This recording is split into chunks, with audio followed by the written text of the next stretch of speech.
Hello students, welcome to MOS classes. इस वीडियो में हम नाइन्थ क्लास मैथ एनसीईआरटी की जो नई बुक है उसके chapter number 5 introduction to Euclid's geometry के बेसिक्स समझेंगे।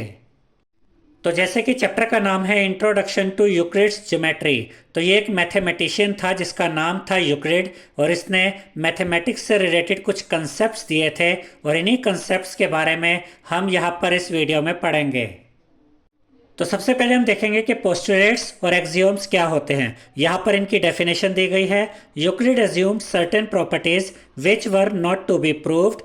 These assumptions are actually obvious universal truths. He divided them into two types, postulates and axioms. इसका ये मतलब है स्टूडेंट्स कि यूक्लिड ने कुछ अजम्पशंस करी। अजम्पशंस मतलब उसने कुछ कल्पनाएं करी, उसने कुछ चीज़ों के बारे में सोचा और उन अजम्पशंस के बारे में उनको प्रूव करने की ज़रूरत नहीं थी। और ये जो अजम्पशंस उसने करी थी यूक्लिड ने मैथ से रिलेटेड, ये यूनिवर्सल ट्रूथ थे और उसने इन अजम्पशंस को दो पार्ट्स में डिवाइड किया, पोस्टुलेट्स और एक्सियोम्स। तो अभी तक हमने क्या देखा कि यूक्लिड ने कुछ अजम्पशंस करी और इन अजम्पशंस को उसने दो पार्ट्स में डिवाइड कर दिया। कुछ को उसने पोस्टुलेट्स कहा और कुछ अजम्पशंस को उसने एक्सियोम्स कहा। अब हम देखेंगे कि पोस्टुलेट्स क्या होते हैं और एक्सियोम क्या होते हैं। तो पहले पोस्टुलेट्स के बारे में पढ़ते हैं। Euclid use the term postulate for the assumptions that were specific to geometry, यानी कि यूक्लिड ने जो कंसेप्ट सोचे थे, उसने जो कंसेप्ट बनाए, जो अजम्पशंस उसने करी जो कि सिर्फ ज्योमेट्री से रिलेटेड थे, ऐसी अजम्पशंस को यूक्लिड ने क्या नाम दिया? पोस्टुलेट। यानी कि ऐसी अजम्पशन, ऐसे मैथ से रिलेटेड कंसेप्ट जो यूक्लिड ने सोचे थे जो कि सिर्फ ज्योमेट्री से रिलेटेड थे, उनको उसने पोस्टुलेट्स कहा। अब हम देखेंगे एक्सियोम्स किसको कहा। Axioms are assumptions used throughout mathematics and not specifically linked to geometry, यानी कि ऐसी अजम्पशंस जो कि ऐसे कंसेप्ट यूक्लिड ने सोचे थे मैथ से रिलेटेड जो कि सिर्फ ज्योमेट्री तक ही सीमित नहीं थे बल्कि वो पूरी मैथमेटिक्स में यूज होते थे। ऐसे कंसेप्ट्स को, ऐसे अजम्पशंस को यूक्लिड ने क्या नाम दिया? एक्सियोम का नाम दिया। यानी कि ऐसी अजम्पशंस को जो कि पूरे मैथमेटिक्स में यूज होते हैं और सिर्फ ज्योमेट्री में नहीं बल्कि पूरी मैथमेटिक्स में यूज होते हैं, उनको उसने कहा एक्सियोम्स। अब एक्सियोम्स और पोस्टुलेट को समझने से पहले हम यूक्लिड की कुछ डेफिनेशंस को यहाँ पर पढ़ते हैं जो कि आपकी एनसीईआरटी बुक में दी गई है। A point is that which has no part, यानी कि पॉइंट एक ऐसी चीज़ है जिसका कोई पार्ट नहीं होता। देखिए स्टूडेंट्स, जब हम पॉइंट की बात करते हैं तो पॉइंट को आप कहीं पर इस तरीके से शो कर सकते हैं और जिस जिस चीज़ के ऊपर पॉइंट को शो किया जाता है या पॉइंट को प्लॉट किया जाता है, इसको हम कहते हैं प्लेन। यानी कि ये जो पेपर है ये प्लेन है। आपका जो कार्डबोर्ड होता है वो भी एक प्लेन हो सकता है, आपका जो व्हाइट बोर्ड है वो भी एक प्लेन हो सकता है। तो जो पॉइंट है उसकी कोई लेंथ नहीं होती, कोई ब्रेड्थ नहीं होती, कोई हाइट नहीं होती, यानी उसका कोई पार्ट नहीं होता। पॉइंट की सिर्फ एक पोजीशन होती है। ये डेफिनेशन किसने दी थी? ये दी थी यूक्लिड ने। तो यहां पर हमने पॉइंट को समझा कि पॉइंट की ना लेंथ है, ना ब्रेड्थ है, ना हाइट है। पॉइंट की सिर्फ एक पोजीशन होती है। अब ये जो डेफिनेशंस यहाँ पर हम पढ़ रहे हैं इन्हें समझना भी बहुत ज़रूरी है, तो इनको ध्यान से देखिएगा। सेकंड डेफिनेशन देखते हैं। अ लाइन इज ब्रेड्थलेस लेंथ, यानी कि जो लाइन होती है उसका दोनों तरफ कोई एंड नहीं होता। देखिए ऐसे हम लाइन बनाते हैं, इस तरफ से ऐसे एरो बना दिया, इस तरफ से एरो बना दिया, कहीं कोई एंड पॉइंट नहीं है। यानी कि जो लाइन है उसका दोनों तरफ कोई एंड नहीं होता, इसलिए कहा गया है अ लाइन इज ब्रेड्थलेस लेंथ। दोनों तरफ से आप जितना चाहे इनको बढ़ा सकते हैं, लाइन में आपको कभी भी कोई एंड पॉइंट नज़र नहीं आएंगे। अब थर्ड डेफिनेशन देखिए। The ends of a line are points, यानी कि अगर ये लाइन है और आप इसके एंड बनाना चाहते हैं तो उसके लिए आपको क्या करना होगा। देखिए लाइन है, इसके आप एंड बनाना चाहते हैं तो यहाँ पर एक पॉइंट बना दीजिए, यहाँ पर एक पॉइंट बना दीजिए। अब ये जो पॉइंट्स आपने दो बनाए, इनके बीच का जो ये डिस्टेंस होगा ये और कुछ नहीं बल्कि लाइन सेगमेंट कहलाता है। जैसे कि जब भी आप लाइन सेगमेंट पढ़ते हैं तो उसकी एक लेंथ दी जाती है। जैसे कि ये भी एक लाइन सेगमेंट है और उसकी लेंथ है 3.5 सेंटीमीटर या 5 सेंटीमीटर या 6 सेंटीमीटर। जबकि जो लाइन होती है, लाइन की कभी भी मेजरमेंट आपको नहीं दी जाती, लेकिन जब इस लाइन में दो एंड पॉइंट आ जाते हैं तो ये यहां से यहां तक ये बन जाता है लाइन सेगमेंट। ये दो एंड पॉइंट आ गए, अब ये लाइन सेगमेंट है और लाइन सेगमेंट की जो मेजरमेंट है वो आपको दी जाती है। अब जरा इस फोर्थ डेफिनेशन को देखिए, अ स्ट्रेट लाइन, ये स्ट्रेट लाइन की डेफिनेशन है। अ straight line is a line which lies evenly with the points on it's self, यानी कि जो स्ट्रेट लाइन होती है वो अपने पॉइंट्स पर स्ट्रेट आपको नजर आती है। कैसे? जैसे कि ये 3 पॉइंट्स लीजिए, 1 पॉइंट, 2 पॉइंट, 3 पॉइंट, आप चाहे तो और पॉइंट भी ले सकते हैं। अब इन तीनों को मिला दीजिए, अब क्या हुआ, ये एक स्ट्रेट लाइन है। अब इस डेफिनेशन को जरा दोबारा पढ़िए, अ straight line is a line, यानी कि स्ट्रेट लाइन एक लाइन होती है विच lies evenly with the points on it's self, और इसके पॉइंट्स आपको इस तरीके से एक लाइन में ही आपको नजर आएंगे। अब जरा इसका थोड़ा अपोजिट देखते हैं, 2 पॉइंट्स हम ऐसे ले लेते हैं और तीसरा पॉइंट यहाँ, तो इन दोनों को मिलाइए और इनको मिलाइए। अब जो ये है ये स्ट्रेट लाइन नहीं है, क्योंकि इसके तीनों पॉइंट्स एक लाइन में नहीं आ रहे, लेकिन जो स्ट्रेट लाइन होती है उसमें सभी पॉइंट्स एक लाइन में नजर आते हैं। अब पांचवी डेफिनेशन है, a surface is that which has length and breadth only, यानी कि जो सरफेस होता है उसकी लेंथ होती है और ब्रेड्थ होती है। अब सरफेस क्या है? आपकी जो नोटबुक होती है ये भी एक सरफेस है, आपका जो कार्डबोर्ड होता है या आपका जो व्हाइट बोर्ड होता है वो भी एक सरफेस है, आपका जो टेबल का सरफेस होता है, रेक्टेंगुलर शेप में जो आपका टेबल का सरफेस होता है, जो आपके घर में टेबल होता है, उसको भी आप कह सकते हैं कि वो एक सरफेस है, क्योंकि सरफेस में एक तो लेंथ होती है और एक ब्रेड्थ होती है। तो ये जो आपकी एनसीईआरटी बुक है इसके इस पेज को भी हम कह सकते हैं कि ये एक सरफेस है, इसकी लेंथ भी है और इसकी ब्रेड्थ भी है। उसके बाद छठी 6th डेफिनेशन को देखिए, the edges of a surface are lines, यानी कि जो सरफेस के जो एज होते हैं उन्हीं को लाइंस कहा जाता है। जैसे कि देखिए यहाँ पर मान लीजिए कि ये एक पेपर है, ठीक है। अब इस पेपर में ये एज नज़र आ रहा है तो ये इसकी लाइन है, ठीक है। एक लाइन ये हो गई और एक एज आपको ये ऐसे नज़र आ रहा होगा, ये एज, तो ये भी एक लाइन है। तो किसी भी सरफेस के जो एज होते हैं उनको हम उसकी लाइंस भी कहते हैं। उसके बाद 7th डेफिनेशन को देखिए, a plane surface is a surface which lies evenly with the straight lines on itself. तो प्लेन सरफेस को आप ऐसे याद रख सकते हैं, जो बिल्कुल प्लेन है, यानी कि वो ऊपर नीचे नहीं है, यानी कि बिल्कुल प्लेन जो होगा, जो सरफेस बिल्कुल प्लेन होगा उसको प्लेन सरफेस कहते हैं, जो कि अपनी लाइंस पर इवनली आपको नज़र आता है। जैसे कि ये जो वाइट बोर्ड है, देखिए ये एक वाइट बोर्ड है, तो इसको हम कहेंगे कि ये एक प्लेन सरफेस है, क्योंकि ये अपनी लाइंस पर बिल्कुल प्लेन नज़र आ रहा है, ये कहीं से भी उबड़ खाबड़ नहीं है, ऊपर नीचे नहीं है, तो ये एक प्लेन सरफेस है। आपकी जो बुक का पेज है ये भी एक प्लेन सरफेस है। तो यहाँ पर हमने ये 7 डेफिनेशंस देखी हैं। अब इसके बाद हम यूक्लिड की 7 एक्सियोम्स को देखेंगे। तो जैसा कि थोड़ी देर पहले हमने अभी आपको बताया था कि एक्सियोम्स का मतलब होता है ऐसी अजम्पशंस जो कि सिर्फ ज्योमेट्री से रिलेटेड नहीं थी, बल्कि वो पूरे मैथमेटिक्स में यूज़ होती है। तो अब हम यूक्लिड की पहली एक्सियोम देखते हैं, यानी कि first axiom, things which are equal to the same thing are equal to one another, यानी कि अगर दो चीज़ें सेम चीज़ के इक्वल हैं तो वो दोनों चीज़ें आपस में भी इक्वल होंगी। कैसे? इस एग्जाम्पल के द्वारा समझते हैं।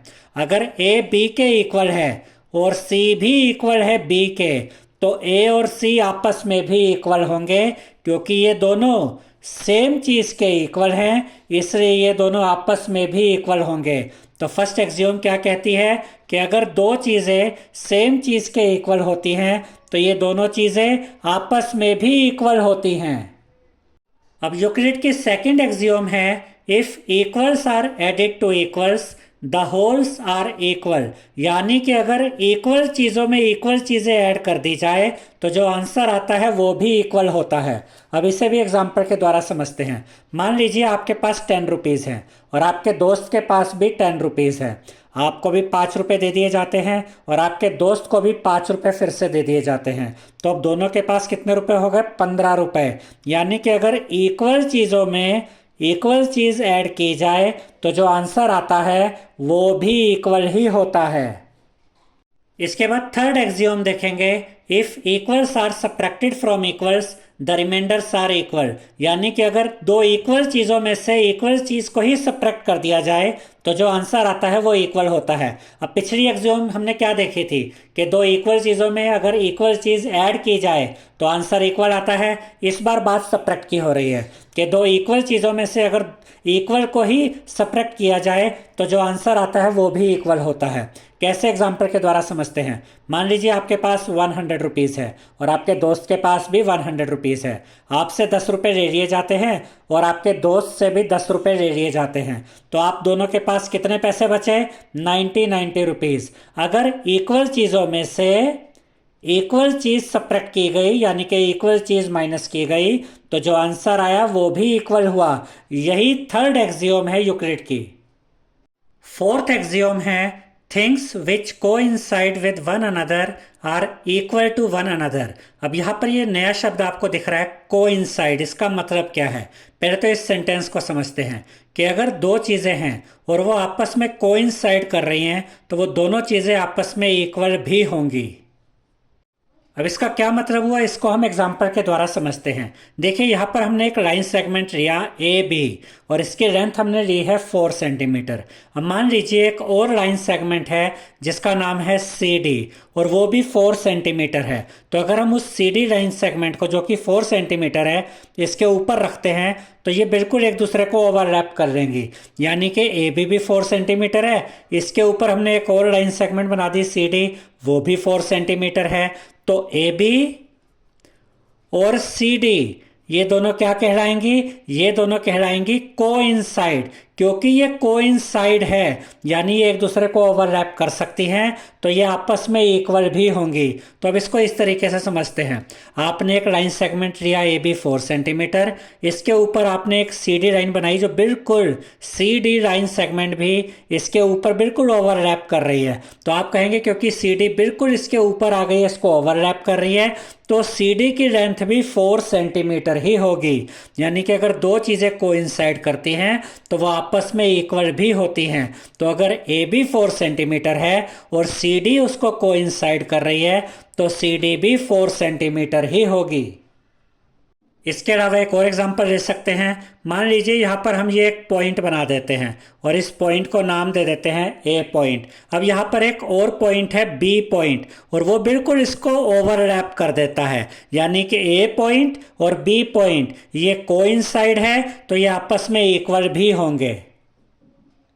इसके बाद पांचवी एक्सियोम है the whole is greater than the part. यानी कि जो होल होता है, जो कंप्लीट होता है, वो अपने पार्ट से बड़ा होता है। जैसे कि मान लीजिए कि यहाँ पर आपने एक केक बनाया और उसके आपने कुछ पार्ट्स कर दिए, 1 2 3 4 5 6 पार्ट्स कर दिए।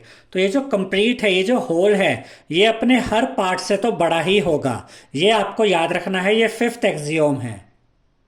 इसको हम एक और तरीके से भी समझ सकते हैं। मान लीजिए आपके पास 100 रुपीज़ हैं और आप उसकी चेंज करवा लेते हैं। उसमें आपको एक 50 रुपये का नोट मिल जाता है, जैसे कि कहते हैं कि पैसे छुट्टे करा लेना, और उसमें आपको ₹1 का भी नोट मिल जाता है। कितने हो गए? 70 रुपीज़। फिर आपके पास ₹10 आ जाता है, एक 10 रुपीज़ का भी नोट आ गया।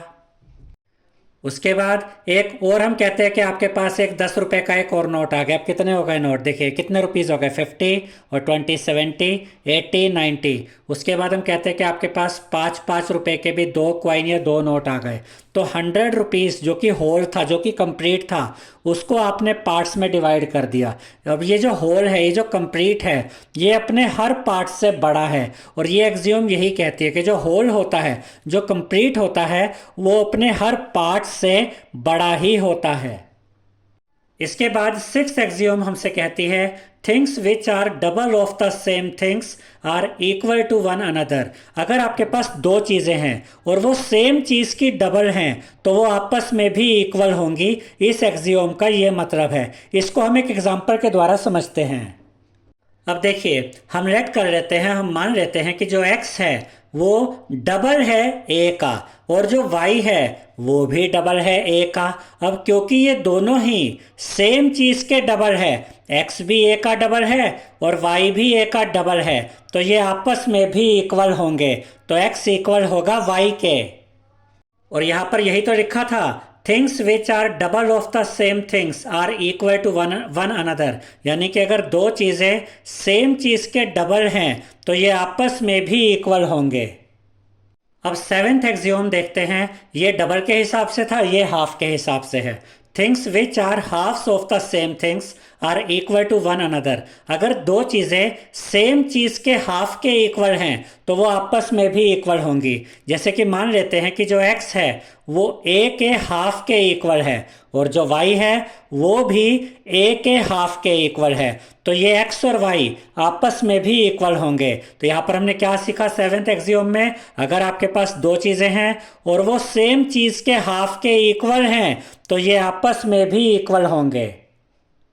अब हम यूक्लिड की 5 पोस्टुलेट्स को एक एक करके देखेंगे।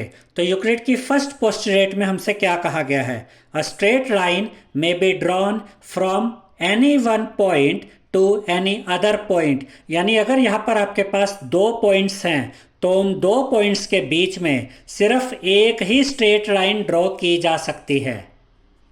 कैसे, देखिए मान लीजिए यहाँ पर एक पॉइंट हम लेते हैं और इस पॉइंट को नाम दे देते हैं ए, और यहाँ पर हम एक और पॉइंट लेते हैं, इसको नाम दे देते हैं बी। अब ये दो पॉइंट्स आपके पास आ गए। अब इन दोनों पॉइंट्स के बीच में आप कितनी स्ट्रेट लाइन ड्रॉ कर सकते हैं, सिर्फ एक। कैसे, आप यहाँ पर इन दोनों पॉइंट्स को आपस में ज्वाइन कर दीजिए। इस तरीके से आप इनको ज्वाइन करेंगे, ठीक है। अब इन दोनों पॉइंट्स के बीच में एक स्ट्रेट लाइन हमने ड्रॉ कर दी, इसके अलावा और कोई स्ट्रेट लाइन इन दो पॉइंट्स के बीच में ड्रॉ नहीं की जा सकती है। ये पहला पोस्टुलेट है यूक्लिड का।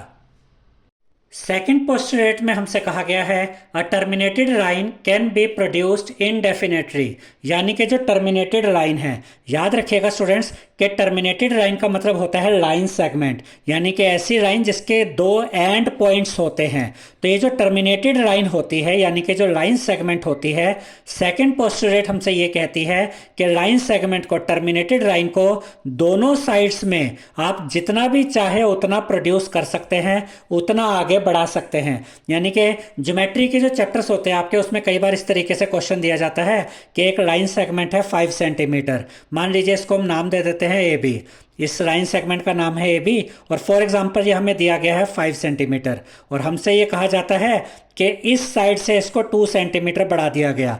तो हम इस तरीके से यहाँ पर भी इसको 2 सेंटीमीटर बढ़ा सकते हैं और ऐसे आगे आप एरो लगा देंगे, और यहाँ से भी इसको आप ये 2 सेंटीमीटर या 3 सेंटीमीटर आगे बढ़ा सकते हैं। यहाँ चाहे तो आप ये एरो बना सकते हैं। यानी कि जो टर्मिनेटेड लाइन है, जो कि लाइन सेगमेंट होती है जिसके दो एंड पॉइंट्स होते हैं, इसको भी आप दोनों साइड से जितना बढ़ाना चाहे उतना बढ़ा सकते हैं। इसके बाद थर्ड पोस्टुलेट में हमसे कहा गया है a circle can be drawn with any centre and any radius. यानी आप कितनी भी रेडियस खोल के, कहीं पर भी सेंटर रख के आप कैसा भी सर्कल बना सकते हैं। देखिए स्टूडेंट्स, आप अगर कम रेडियस लेते हैं तो आपका जो सर्कल है वो ऐसे छोटा बनता है। सेंटर आप कहीं पर भी ले सकते हैं, यहाँ पर कहीं पर भी। और अगर आप बड़ी रेडियस लेते हैं, यानी कि आप कंपास को ज़्यादा खोलते हैं, तो आपका जो सर्कल है वो भी बड़ा बन जाएगा।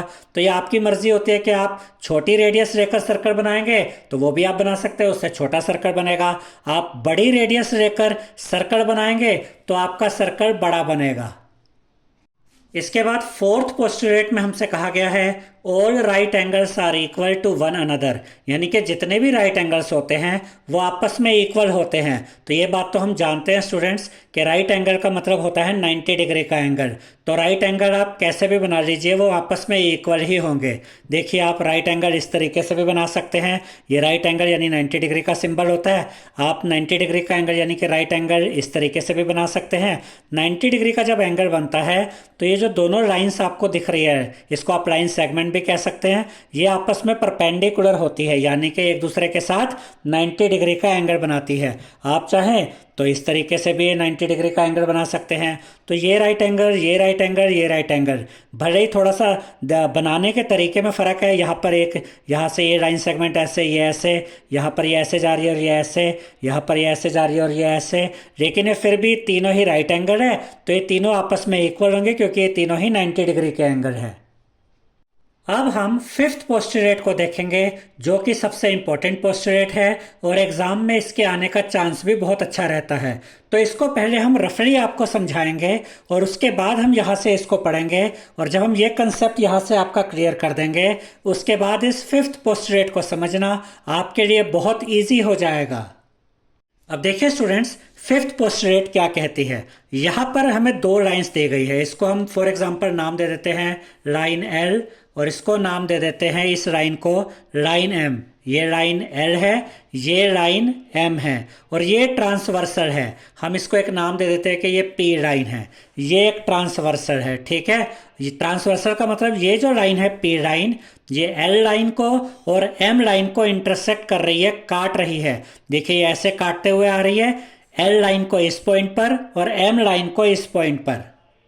अब इसके बाद यहां पर इसको देखिए, यहां पर भी सेम कंसेप्ट है, बस यहां पर थोड़ा सा फर्क है। फर्क यह है कि अगर आप यहां पर देखेंगे तो इन दोनों लाइंस को अगर आप आगे बढ़ाते हैं तो ये लेफ्ट साइड में आपस में मिल जाएंगी, और इस साइड बढ़ाएंगे तो ये दूर जा रही हैं। जबकि इधर देखेंगे तो राइट साइड में बढ़ाने पर ये आपस में मिल जाएंगी, और इस साइड बढ़ाएंगे तो ये दूर जा रही हैं। ऐसे ही यहाँ पर ये एल लाइन है, ये एम लाइन है, और ये ट्रांसवर्सल है पी, जो कि इन दोनों लाइंस को काट रही है, इंटरसेक्ट कर रही है। अब बड़े ध्यान से इस कंसेप्ट को समझिएगा कि जो फिफ्थ पोस्टुलेट है यूक्लिड की वो हमें क्या समझाती है। देखिए ये दो कटने वाली लाइंस है और ये काटने वाली लाइन है, यानी कि ट्रांसवर्सल है। तो यहां पर एक एंगल तो आपको ये नजर आएगा, एक एंगल आपको ये नजर आएगा। थोड़ी देर के लिए हम इसको नाम दे देते हैं, जैसे एंगल 1, और ये एंगल 2। ऐसे इसको नाम दे देते हैं एंगल 3, और इसको नाम दे देते हैं एंगल 4। ऐसे यहां पर भी हम नाम दे देते हैं, ये एंगल 1, ये एंगल 2, यहां पर ये एंगल 3 और ये एंगल 4।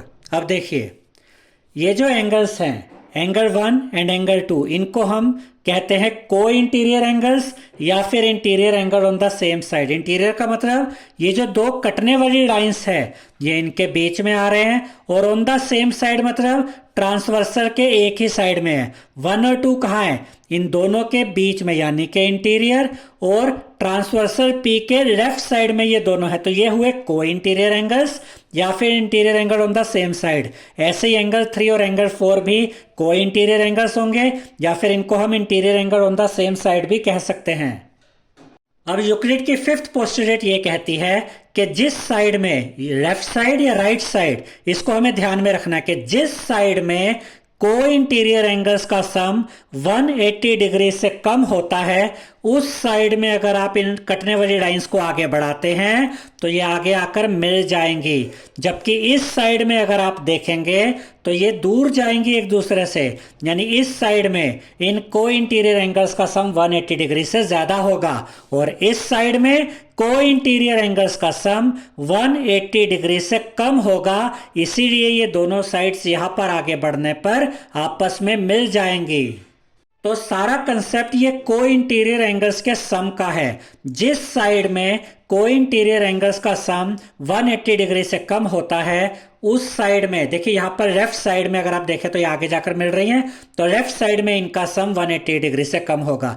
राइट साइड में ये दूर जा रही हैं तो राइट साइड में इनका सम 180 डिग्री से ज्यादा होगा। अब जरा यहां पर देखिए, यहां पर इस साइड में अगर आगे बढ़ाएंगे राइट साइड में तो ये मिल रही है, यानी कि यहां पर एंगल 3 और एंगल 4 का सम 180 डिग्री से कम होगा, तभी ये राइट साइड में मिल रही है। इस साइड में, लेफ्ट साइड में एक दूसरे से दूर जा रही है, यानी कि इस केस में अगर हम देखेंगे तो एंगल 1 और एंगल 2 जो interior angle on the same side है या को इंटीरियर एंगल्स भी इनको कहते हैं, इस साइड में इनका सम 180 डिग्री से ज्यादा है, तभी ये साइड्स यहां पर दूर जा रही हैं। अब इसके बाद जरा यहां पर देखिए, इस बार आप देख सकते हैं कि ये दोनों कटने वाली लाइंस पैरेलल हैं, यानी ये इस साइड भी और इस साइड भी अगर आप आगे बढ़ाते हैं, चाहे इस साइड आगे बढ़ाए चाहे इस साइड आगे बढ़ाए, ये आपस में नहीं मिलेंगी, यानी कि ये लाइन और ये लाइन इस बार पैरेलल हैं। तो जब पैरेलल लाइन का कंसेप्ट आता है तो उसको देखते ही हम ये बता सकते हैं कि लेफ्ट साइड में भी जो को इंटीरियर एंगल्स हैं इनका सम 180 डिग्री होगा और इस साइड में भी 180 डिग्री ही सम होगा, इसीलिए दोनों साइड पर ये नहीं मिल रही। तो अभी तक हमने क्या देखा फिफ्थ पोस्टुलेट में, जिस साइड में को इंटीरियर एंगल्स का सम 180 डिग्री से कम होता है उस साइड में वो आगे बढ़ने पर आपस में मिल जाती है। जिस साइड में को इंटीरियर एंगल्स का सम 180 डिग्री से ज्यादा होता है उस साइड में आगे बढ़ाओगे तो वो दूर चली जाएंगी। और अगर दोनों साइड में, यानी इधर भी को इंटीरियर एंगल का सम 180 डिग्री है और इधर भी 180 डिग्री है, तो वो दोनों लाइंस कभी भी आपस में नहीं मिलेंगी, यानी कि ये कटने वाली लाइंस पैरेलल होती हैं। अब हम बहुत आसानी से इस कंसेप्ट को समझ सकते हैं, यानी कि फिफ्थ पोस्टुलेट क्या है। देखिए हमें क्या दिया गया है। If a straight line following on two straight lines makes the interior angles on the same side of it taken together less than two right angles, then the two straight lines, if produced indefinitely, meet on that side on which the sum of angles is less than two right angles। अब यही तो अभी हमने आपको बताया था कि अगर आपके पास दो स्ट्रेट लाइन है और उसके ऊपर, जैसे कि ये दो स्ट्रेट लाइन है A B and C D, और इसके ऊपर एक ट्रांसवर्सल आ गई पी क्यू, तो जिस साइड में, यहां पर इस पूरे स्टेटमेंट में यही कहा गया है कि जिस साइड में interior angle on the same side का सम टू राइट एंगल से कम होगा। देखिए less than two right angle, देखिए थोड़ा सा इसको घुमाकर लिखा गया है। एक राइट एंगल का मतलब होता है 90 डिग्री, तो टू राइट एंगल क्या हो गया 180 डिग्री। तो जिस साइड में ये interior angle on the same side का सम 180 डिग्री से कम होता है, उस साइड में अगर आप आगे बढ़ाएंगे तो ये आपस में मिल जाएंगी। ये दोनों लाइंस उसी साइड में आपस में मिलेंगी जिस साइड में interior angle on the same side का सम 180 डिग्री से कम है। और इस साइड में क्योंकि एक दूसरे से दूर जा रही है, तो हम कह सकते हैं कि यहाँ पर ये जो दो interior angle on the same side है या को इंटीरियर एंगल है, इस साइड में इनका सम 180 डिग्री से ज़्यादा है और इस साइड में इनका सम 180 डिग्री से कम है, इसलिए यहाँ पर ये दोनों साइड्स आगे जाकर मिल जाएंगी। अब यहाँ पर ये जो फिफ्थ पोस्टुलेट है, इसको हमने इस एग्जाम्पल के द्वारा दिखाया है। For example the line P Q, line P Q ये वाली है, falls on lines A B and C D, जो कि ए बी और सी डी लाइन को काट रही है, such that sum of the interior angles on the same side that is angle 1 and 2 is less than 180 degree on the left side of P Q. यानी इस transversal P Q के left side में ये जो interior angle on the same side है angle 1 and angle 2, इनका सम 180 degree से कम है। Therefore, the lines AB and CD will intersect on the left side of PQ। इसीलिए AB लाइन और CD लाइन जब हम लेफ्ट साइड में आगे बढ़ाएंगे तो ये आपस में मिल जाएंगी, एक दूसरे को इंटरसेक्ट कर देंगी, क्योंकि लेफ्ट साइड में ही इन को इंटीरियर एंगल्स का सम 180 डिग्री से कम है और यही हमारी फिफ्थ पोस्टुलेट है। अब हम ये एग्जांपल देखते हैं जो कि आपकी एनसीईआरटी बुक में ही दिया गया है, चैप्टर नंबर 5 में। If A B and C are 3 points on a line and B lies between A and C, then prove that AB plus BC is equal to AC। तो यहाँ पर हमें ये कहा गया कि 3 पॉइंट्स है A, B और C, A की लाइन के ऊपर ये पॉइंट्स हैं A, B और C, और जो B पॉइंट है ये AC के, A और C के बीच में कहीं पर है, और हमें ये प्रूव करना है कि AB plus B C equal है इस पूरे ए सी के। तो जो हमने फोर्थ एक्सियोम देखी थी उसमें हमने देखा था कि अगर दो चीज़ें कोइंसाइड होती हैं तो वो आपस में इक्वल भी होती हैं। अब ज़रा देखिए, अगर आप ए बी और बी सी को ऐड कर दें तो पूरा ए सी ही बन जाता है, यानी कि A B plus B C coincide करेगा ए सी के साथ। इसका मतलब A B plus B C equal होगा ए सी के साथ, यानी कि A B plus B C ये वाला पार्ट प्लस ये वाला पार्ट कोइंसाइड होगा ए सी के साथ, इसलिए A B plus B C equal होगा ए सी के। अब ये जो बातें हमने आपको अभी वर्बली बताई, यही सब यहाँ पर लिखा हुआ है। In the figure given above A C coincides with A B plus B C, यानी कि ये जो ए सी है ये कोइंसाइड है A B plus B C के साथ। क्यों? क्योंकि A B plus B C अगर आप कर दे, यानी कि ये पार्ट और ये पार्ट अगर आप ऐड कर दे तो पूरा ए सी ही बन जाता है। अब देखिए यहाँ पर हमने इसको बताया है, यूक्लिड्स एक्सियोम 4 सेज दैट, यानी कि यूक्लिड की जो फोर्थ एक्सियोम है वो कहती है that things which coincide with one another are equal to one another, यानी कि अगर दो चीज़ें कोइंसाइड है तो वो आपस में इक्वल भी होंगी। Therefore, AC is equal to AB plus BC, इसलिए जो पूरा ये AC है ये इक्वल होगा AB प्लस BC के, क्योंकि AB प्लस BC करे तो पूरा AC ही बन जाता है, इसलिए ये दोनों आपस में इक्वल हैं। आई होप स्टूडेंट्स आपको हमारा ये वीडियो पसंद आया होगा। अगर आपको हमारा ये वीडियो पसंद आया है तो इस वीडियो को लाइक करें, शेयर करें, हमारे चैनल को सब्सक्राइब करें और बेल आइकॉन बटन ज़रूर दबाएं, जिससे हमारी हर नई वीडियो का नोटिफिकेशन आपको मिलता रहे। Thank you.